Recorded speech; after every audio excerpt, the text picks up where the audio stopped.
Yesus menampakkan diri ketiga kalinya. Lalu apa saja yang Yesus Kristus lakukan setelah kebangkitannya itu? Ini ketiga kali, kita bahas yang ketiga kali. Ada yang pertama kali, yang kedua kali, tetapi saya melompat ke penampakan yang ketiga kali kepada murid-murid. Yang pertama dilakukannya adalah mengajar murid-murid lebih produktif di bidangnya masing-masing. Jadi kebangkitan Yesus bukan sekedar Yesus bangkit. Ya, 100% kita yakini, percaya Yesus bangkit. Mau percaya nggak percaya, tetapi Yesus sudah bangkit. Ya, itu betul. Itu kita imani dengan sungguh-sungguh. Peduli amat dengan orang lain yang tidak mau percaya dengan itu urusan mereka. Tapi urusan kita adalah Yesus bangkit. Tetapi yang menjadi pertanyaannya bagi kita saudara-saudara adalah, kalau Yesus sudah bangkit, apa yang harus kita lakukan? Maka Yesus mengajar kita, mengajar murid-murid, mengajar kepada kita supaya kita produktif di bidang kita masing-masing. Kita nggak boleh menjadi orang Kristen yang beriman saja. Iman ya 100% betul. Tetapi iman itu harus diaplikasikan, harus dibuktikan dengan karya yang produktif. Katakan amin. Kita harus produktif. Ternyata murid-murid selama ini, mereka percaya kepada Yesus, mereka tahu Yesus Tuhan, dan tidak produktif. Buktinya apa? Mereka seharian semalam-malaman, mereka telah pergi ke danau mencari ikan, tapi tidak produktif. Tidak ada produktif. Itu sebabnya Yesus katakan kepada mereka, ikuti caraku, jangan caramu. Kalau kita ikuti cara Tuhan, pasti yakin dan percaya, walaupun tidak tahu, akan berhasil. Akan berhasil. Kalau ikut cara Yesus, pasti berhasil. Tebarkanlah jalan ke bagian kanan perahu dan kamu akan mendapatkan. Pertanyaannya, kenapa Tuhan Yesus, apakah murid-murid itu sebelumnya tidak menebarkan jalan di sebelah kanan? Bisa jadi, saya pikir-pikir, ini baru pikiran, jangan-jangan logika saya, jangan-jangan Petrus ini kidal. Sehingga dia kalau menebarkan jalannya ke sebelah kiri terus. Tapi saya cari-cari di Alkitab, gak ada menjelaskan Petrus kita. Perintah Yesus di sebelah kanan ini melambangkan apa? Makanya dalam kita beriman, jangan membaca Alkitab sekedar membaca Alkitab, lalu kemudian lakukan itu. Tangan kananmu ya Yahweh yang diagungkan dalam kekuatan, tangan kananmu ya Yahweh melumatkan musuh. Ini tangan kanan melambangkan kekuatan. Yang kedua, tangan kanan melambangkan kenikmatan. Itu, engkau akan menyatakan kepadaku alur kehidupan, kepenuhan, kesukacita ada di dalam hadiranmu. Pada tangan kananmu terdapat kenikmatan senantiasa. Katakan amin. Tangan kanan itu melambangkan kenikmatan. Apa gunanya kita punya harta benda, tapi kita tidak bisa menikmati. Jadi yang Tuhan bilang, kita punya hari ini, apa yang kita miliki hari ini, kita nikmati hari ini juga. Persoalan nanti besok ada sisanya 12 tahun, itu adalah kemurahan dan anugerah Tuhan. Ada amin. Gitu. Jadi jangan anak muda selalu bilang, oh kayak masa depanku suram. Iya suram, karena kalau engkau mengandalkan dirimu suram. Tapi kalau engkau mengandalkan Tuhan, tidak ada yang suram. Engkau bukan turun, tetapi engkau naik, semakin naik, seperti kita naik ke gunung itu. Dan engkau semakin merasakan kenikmatan. Amin. Nikmati. Jadi Yesus bebas dari, dia lepas, dia bangkit dari kubur. Bukan sekedar Yesus bangkit, Yesus bangkit 100%. Kita percaya 500 orang lebih menyaksikan itu oleh buku sejarah dicatat. Alkitab mencatat buku daripada Talmud dari orang Yahudi pun mencatat Yesus bangkit. Tetapi kalau Yesus bangkit gimana? Apakah kita juga bangkit dari kemiskinan, dari kelemahan-kelemahan kita? Kita harus bangkit dari kelemahan kita, dari kekurangan kita harus kita bangkit. Jadi jangan percaya. Jangan percaya saja Yesus bangkit, tetapi kuasa kebangkitan Yesus harus ada di dalam hidup kita. Ketika kita sakit, kita harus yakin juga kita bangkit dan sembuh segala sakit penyakit kita. Itu. Jadi 7 kesempurnaan di dalam ayat ini. Kekuatan ada, kenikmatan ada, kasih setia.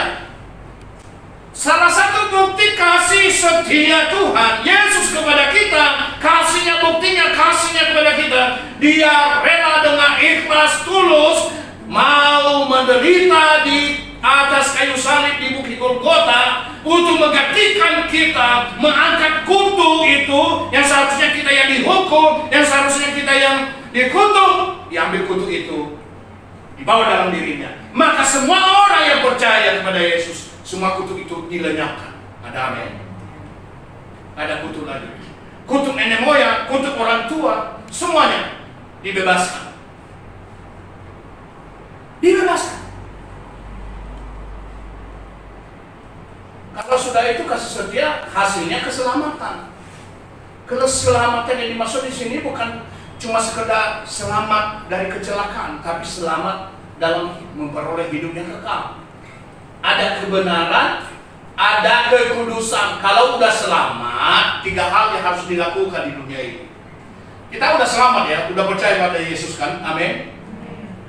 Tapi ada 3 hal yang harus kita pertahankan, yaitu pertahankan kebenaran.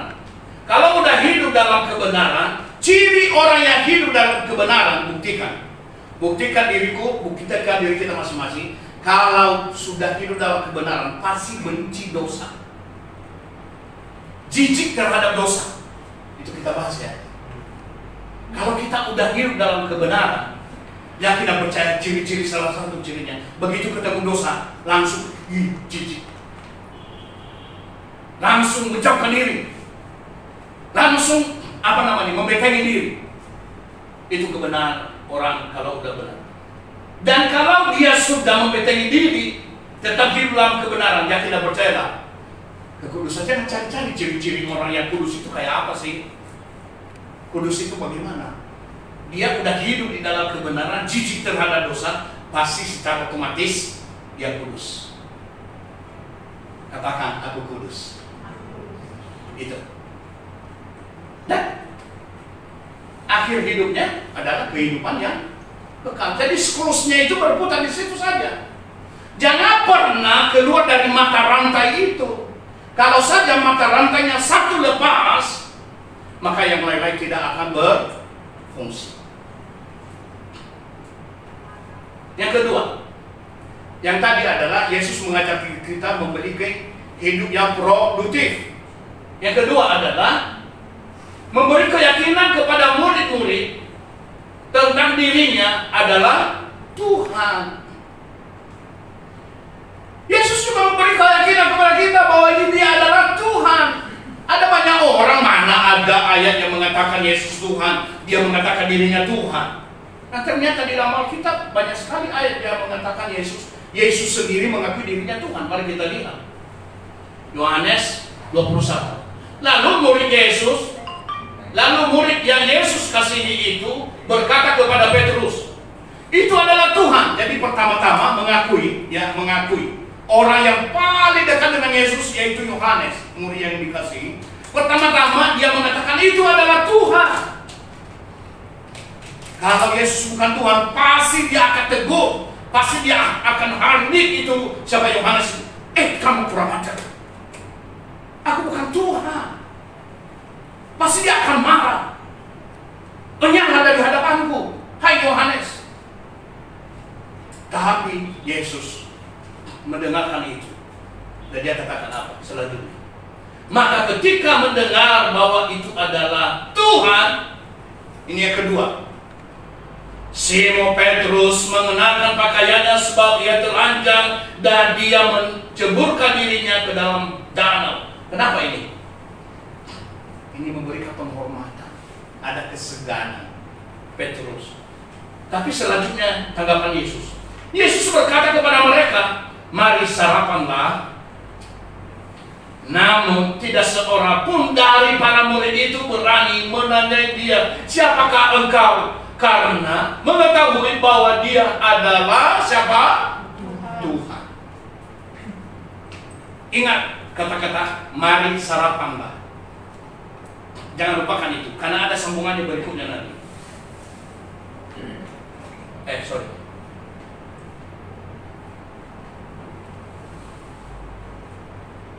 Kita baca sama-sama ini, Yohanes 13 ayat 13.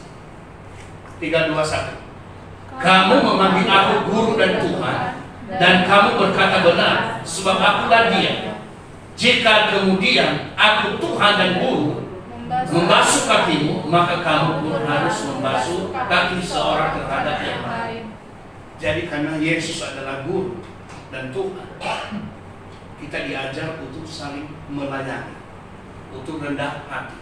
Kemarin di dalam diskusi kita ya, seandainya saya katakan, seandainya Yesus bukan Tuhan, dia cuma nabi saja, iya, Bu dia. Seandainya dia cuma nabi saja, saya tetap percaya kepadanya dan saya akan pasti masuk surga. Kenapa? Dia yang pertama-tama nabi. Yang mereka bilang Yesus nabi, dia yang pertama-tama nabi, datang dari surga, turun ke dalam dunia, lalu kemudian mati sebagai nabi. Katakan dulu seperti itu. Dia nabi, dia mati sebagai nabi, tapi dia pertama-tama nabi yang bangkit dari antara orang mati. Lalu kemudian nabi yang mati dari antara yang dikuburkan di antara orang mati itu, dia bangkit. Kemudian 40 hari kemudian dia naik ke surga. Saya tetap percaya kepada dia. Kenapa? Tidak ada seorang pun nabi di sepanjang sejarah, dimanapun, agama manapun, yang pernah bangkit. Tidak ada seorang pun nabi di seluruh dunia, nabi yang mengaku dirinya nabi, disalibkan, dihina, dibawa ke depan pintu, dibawa ke depan Pontius Pilatus, dibawa ke depan Herodes. Tidak ada seorang pun. Maka Kevin, Om tetap akan percaya kepada dia, sekalipun dia cuma nabi. Kenapa? Dia adalah nabi yang sudah bertemu dengan Bapa yang ada di surga. Dan pasti kalau dia menjemput saat Om nanti akan bertemu jumpa dengan Bapa yang ada di surga. Katakan amin. Baik. Haleluya. Haleluya. Hal yang ketiga, memberi kelimpahan kepada murid-murid. Kita baca sama-sama, murid-murid gantikan saya. Kita baca sama-sama, murid-murid gantikan saya. 1, 2, 3. Memberi kelimpahan kepada saya. Ini bukan egois, karena iman itu adalah pribadi. Bukan kalau istri selamat maka suami selamat, atau suami selamat maka istri selamat. Enggak. Kalau istri beriman kepada Yesus, selamat. Begitu juga suami. Kalau dua-duanya selamat, anak-anak harus selamat. Amin. Tapi mereka harus menjadi anak-anak yang cinta Tuhan. Apa yang dikatakan di situ? Dan datanglah murid-murid lain ke dalam perahu kecil itu, sebab apa? Mereka tidak jauh dari darat, melainkan kira-kira 200 hasta jauhnya. Kemudian ini sambil menarik jala ikan itu. Sambil menarik. Lalu ketika mereka naik ke darat, mereka melihat api unggun yang tersedia dan seekor ikan yang terletak di atasnya serta roti. Ada ikan dan ada roti. Jadi Yesus itu tidak mau melihat kita kelaparan. Lihat tadi dia bilang begini, adakan roti sama kalian, adakah ikan sama kalian? Gak ada lanjutannya. Mereka menjawab, kami gak ada ikan.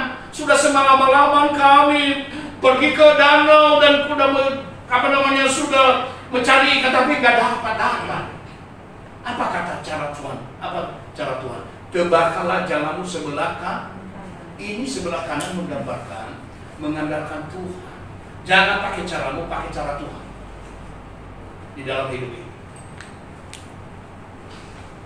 Yang berikutnya, Simon Petrus naik dan menarik jalan itu ke darat, penuh dengan ikan-ikan besar. Berapa ekor? 153 ekor. Luar biasa, begitu teliti. Jadi kalau sudah kita hidup dalam Tuhan, pasti akan ada ketelitian, ada hitungan berkat. Jadi ada ayat firman Tuhan di dalam apa? Di dalam Mazmur, hitunglah berkat Tuhan satu per satu. Jadi ada hitungan, ada ketelitian. Mari kita hitung berkat Tuhan satu persatu dalam hidup kita. Petrus mulai teliti. Mereka menghitung 150 ekor, 153 ekor. Dan sekalipun demikian, banyaknya jalan itu tidak koyak, nggak robek. Walaupun banyak, tetapi tidak robek. Jadi sekalipun kita menerima berkat banyak, kita hitung itu berlimpah-limpah, berkat tempat perbendaharaan kita tidak robek, karena di dalam Tuhan memperkuat. Semakin banyak kita memberi, berkat kita tidak akan berkekurangan, semakin diberikan kelimpahan luar biasa. Dalam waktu singkat, anak-anak muda kita, apa yang di atas? Memberikan bukti kepada murid-muridnya tentang kebangkitannya. Ini. Lalu Yesus maju dan mengambil roti yang dibakar tadi, serta memberikan kepada mereka, demikian pula dengan ikan itu. Inilah untuk 3 kalinya Yesus tampak oleh murid-murid setelah dibangkitkan dari antara yang mati. Ketiga kalinya, itu berapa minggu? Berapa hari? Ketiga kalinya itu artinya 3 minggu kemudian. Karena pada saat itu sekali seminggu dia menampakkan diri. Setiap kali murid-murid kumpul, dia menampakkan diri. Setiap kali murid-murid kumpul, dia menampakkan diri.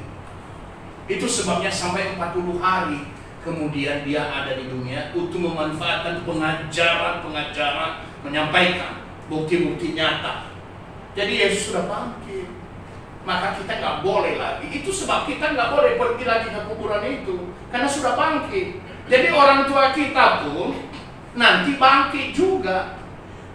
Mereka akan diselamatkan sesuai dengan iman mereka masing-masing, saudara-saudara. Jadi anak keluarga kita dari Muslim, ibu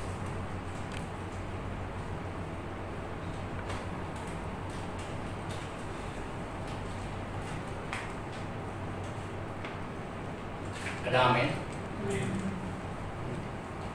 Yesus menampakkan diri kepada kita untuk membuat kita pertama produktif. Yang kedua, Yesus menampakkan diri kepada kita untuk memberikan kepada kita bukti nyata kebangkitannya. Yesus yang ketiga, Yesus menampakkan diri kepada kita untuk membuktikan Yesus adalah Tuhan, bukan sekedar nabi.